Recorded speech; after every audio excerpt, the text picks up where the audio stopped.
Welcome to our channel, ladies and gentlemen. The ODM party released a statement a few minutes ago confirming that the former Kakamega governor, who also doubles up to be a deputy party leader, was arrested together with his wife. In their Twitter handle, ODM says that our deputy party leader, Honorable Wycliffe Oparanya, has been arrested by officers from the DCI Kenya, and Oparanya together with his wife, Madam Priscilla, are currently at the EACC Kenya offices at the Integrity Center. No information has been given as to why they have been arrested and why they are being questioned. I understand that the EACC is supposed to be independent, and they can apprehend any Kenyan because they deal with cases, corruption cases. But I have a problem when you come and arrest somebody and you don't explain why. Whenever you come to arrest a senior Kenyan, a poor Kenyan, any Kenyan, you need to inform them why they are being arrested. I think this is under the Constitution. This arrest is really very suspicious because it's coming against a backdrop of a planned tour. Ruto is supposed to tour the Mulembe Nation for what he calls development tour. After touring Mount Kenya for 5 days, he is on a charm offensive on Raila's strongholds. You saw him in Kisii. Now he's planning to go to Kakamega and the whole of the lower land, and I know he will go to to Mombasa and then maybe Kisumu because he wants to ensure that he gets much support. He's already preparing for 2027.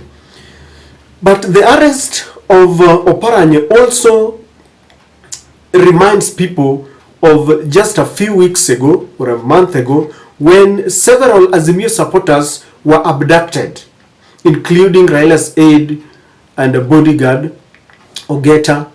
They also arrested Denis Onyango, the spokesperson. They arrested the Mbakasi East constituency member of parliament. They abducted several of them when people were demonstrating. And so these kind of arrests are always very malicious. I know we must give the EACC time and space to do their work. But one thing that we cannot stop mentioning is that the institutions that are supposed to be independent have been captured by the state, and they are being used to intimidate members who are allied to Raila Amolo Odinga.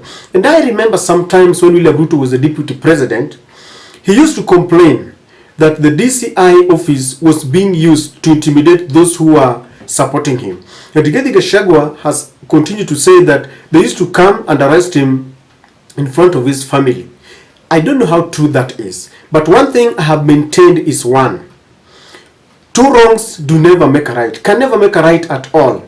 And William Ruto, the way he spoke, I thought he stands a better, he has a better opportunity to show Kenyans how to do things that he used to complain about.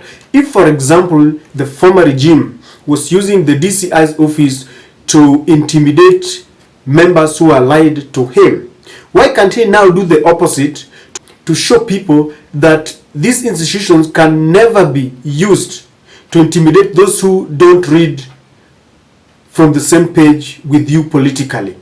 And if you ask me, this arrest is malicious, and I know they are now apprehending him to try and investigate some of the things that happened in the previous, because Oparanya has been a governor for 2 terms now. So I know they are looking for something to start investigating whether there are some corrupt deals in that county. Something that I support. If you arrest someone to help with investigations, maybe someone that cannot be accounted for, it's okay.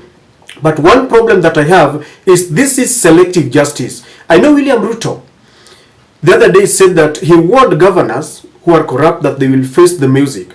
But then we know that the Auditor General had put red alert on several county governments, especially the former governments. If you take, for example, the former government of Kisii, James Ongwae, there's a red alert. There's some money that cannot be accounted for. And there are several of them, including those of the Kenya Kwanza.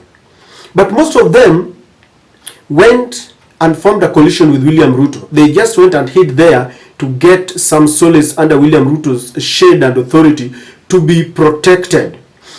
And so when you come and arrest Wycliffe Oparanya, and I know details are very scanty about why he's arrested, but whenever you are picked up by the DCI and or the anti-corruption department, then we know it goes without saying that they want to try and investigate some of corrupt deals.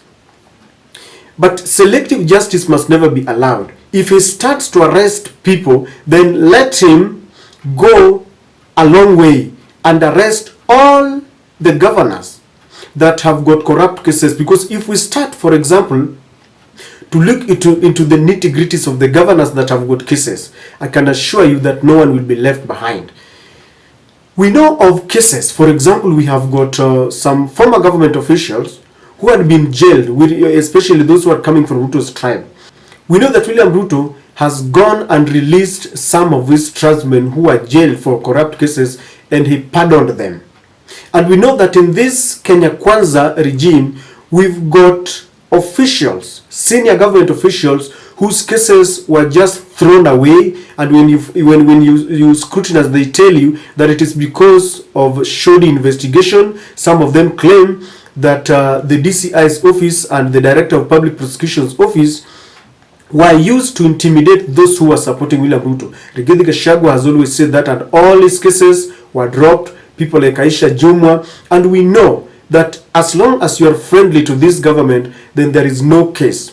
And so William Ruto is being called upon not to try and settle scores, because this is something that they had promised Kenyans, that they were not going to intimidate using these state offices, intimidating those who are not members of the UDA. You know, they recently, William Ruto appointed a new DPP, Igonga, a man from the Western region. And it seems the first task that he wants to give this man is to investigate his fellow brother, Wycliffe Oparanya, which is okay, but let him apply justice equally.